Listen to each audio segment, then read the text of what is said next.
ये कोई साधारण निशान नहीं, ये भगवान विष्णु के असली पद चिन्ह है। लेकिन ये यहाँ किसी पूजा के लिए नहीं, बल्कि एक महाशक्तिशाली असुर की छाती को हमेशा के लिए दबाए रखने के लिए है। यह कहानी है असुर गयासुर की। लेकिन रुकिए, वह कोई पापी या दुष्ट राक्षस नहीं, बल्कि भगवान विष्णु का इतना बड़ा भक्त था कि उसने कठोर तपस्या करके भगवान ब्रह्मा से वरदान पा लिया। वरदान था, जो भी मुझे देख लेगा या छू लेगा उसे सीधे मोक्ष मिल जाएगा। यह वरदान इतना शक्तिशाली था कि हर पापी भी सीधे मोक्ष पाने लगा। स्वर्ग नर्क खाली हो गए और यमराज का काम ही बंद हो गया। जब प्रकृति का संतुलन बिगड़ा तो देवताओं ने एक दिव्य छल किया। उन्होंने गयासुर से उसकी पवित्र देह पर यज्ञ करने की अनुमति मांगी। जैसे ही गयासुर लेटा, वह हिलने लगा। तब ब्रह्मा जी ने मृत्यु के देवता यमराज को आदेश दिया कि वो अपने लोक से एक विशाल धर्मशिला लेकर आएं और गयासुर की देह पर रख दें।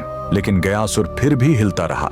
तब उसे स्थिर करने के लिए स्वयं भगवान विष्णु ने उस विशाल धर्मशिला पर अपना दाहिना पैर रख दिया, जो हमेशा के लिए अंकित हो गया। भगवान के स्पर्श से गयासुर खुश था। उसने मृत्यु से पहले भगवान विष्णु से वरदान मांगा, मेरी यह देह दुनिया का सबसे बड़ा तीर्थ बने, और जो यहाँ अपने पितरों का पिंड दान करेगा उन्हें सीधे मोक्ष मिलेगा। और भगवान के आशीर्वाद से गयासुर का वही शरीर आज बिहार का पवित्र गया शहर है। और जिस स्थान पर विष्णु ने पैर रखा था, वहीं पर बना है यह प्रसिद्ध विष्णुपद मंदिर। लेकिन रुकिए, इसी मंदिर के बगल में इस फल्गु नदी में कभी पानी नहीं दिखेगा। क्यों? कहते हैं, जब भगवान राम और लक्ष्मण अपने पिता के पिंड दान की सामग्री लेने गए थे, तब राजा दशरथ की आत्मा स्वयं प्रकट हो गई और उन्होंने माता सीता से ही पिंड दान मांग लिया। तब सीता जी ने फल्गु नदी की रेत से ही पिंड बनाए। उनके हाथों में रेत भी अन्न के पिंड के बराबर हो गए। और फल्गु नदी एक गाय और एक ब्राह्मण को गवाह बनाया। लेकिन जब राम जी लौटे तो उन्हें इस बात पर विश्वास नहीं हुआ